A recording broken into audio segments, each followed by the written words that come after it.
ഞായറാഴ്ചകളിലെ സായന്തനങ്ങൾ സർഗാത്മകമാക്കാൻ ഒരു കൂട്ടായ്മ. കോഴിക്കോട് റീഡേഴ്സ് എന്ന കൂട്ടായ്മയാണ് വൈകുന്നേരങ്ങളിൽ പുസ്തകങ്ങളുമായി ഒത്തുചേരുന്നത്. നഗരത്തിരക്കിൽ നിന്ന് മാറി സരോവരം പാർക്കിലാണ് എല്ലാ ഞായറാഴ്ചകളിലും പുസ്തകങ്ങളുമായി ഇവർ ഒത്തുകൂടുന്നത്. സരോവരത്തിന്റെ പച്ചപ്പിന് നടുവിൽ മരത്തണലിൽ 2:30 മുതൽ 6:30 വരെയാണ് ഒത്തുകൂടൽ. ഡോക്ടർമാർ, എഞ്ചിനീയർമാർ, അധ്യാപകർ, വിദ്യാർത്ഥികൾ, ബിസിനസ്സുകാർ ഇങ്ങനെ വിവിധ മേഖലകളിലുള്ളവരാണ് പുസ്തകങ്ങളും ചേർത്തുപിടിച്ച് പാർക്കിലേക്ക് എത്തുന്നത്. സാധാരണ വീട്ടിലിരുന്ന് ഒറ്റയ്ക്ക് ഇരുന്ന് വായിക്കുന്നതിനേക്കാളും കൂടുതൽ ആളുകൾ കൂടിയിരുന്ന് വായിക്കുമ്പോൾ ഒരു സന്തോഷവും കാര്യങ്ങളും ഇതിൻ്റെ കൂടെ ഉണ്ടാവാറുണ്ട്. പിന്നെ ബുക്കിനെ പറ്റിയിട്ടും അതിൻ്റെ ബാക്കിയുള്ള അപ്ഡേഷൻസിനെ പറ്റിയിട്ടൊക്കെയുള്ള ഷെയറിങ്ങും അങ്ങനത്തെ കാര്യങ്ങളൊക്കെ അതിൻ്റെ അകത്ത് ഉണ്ടാവാറുണ്ട്. ബാംഗ്ലൂരിലെ കപ്പൻ പാർക്കിൽ ആരംഭിച്ച വായന കൂട്ടായ്മയിൽ നിന്ന് പ്രചോദനം ഉൾക്കൊണ്ടാണ് ഇവർ ജീവിത തിരക്ക് മാറ്റിവെച്ച് ഒഴിവു സമയം ഒത്തുചേരുന്നത്.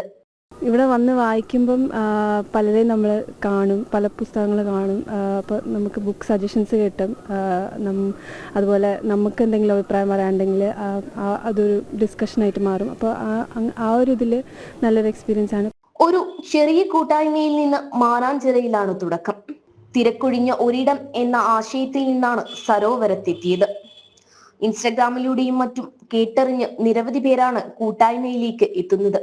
ചില ഞായറാഴ്ചകളിൽ വായനക്കാർ കുറയാറുണ്ടെങ്കിലും ചില വൈകുന്നേരങ്ങൾ ഏറെ സജീവമാകാറുമുണ്ട്. ഒറ്റയ്ക്കിരുന്നും പുസ്തകം വായിക്കാം, ഒരുമിച്ചിരുന്നും പുസ്തകം വായിക്കാം. ഒരുമിച്ചിരുന്ന് പുസ്തകം വായിക്കുന്നതിലൂടെ ഇവർ രൂപപ്പെടുത്തുന്നത് പുതിയൊരു സംസ്കാരത്തെയാണ്. ക്യാമറമാൻ വിജു എം സായിക്കൊപ്പം ദിസ്ന സുരേഷ്, ജനം, കോഴിക്കോട്.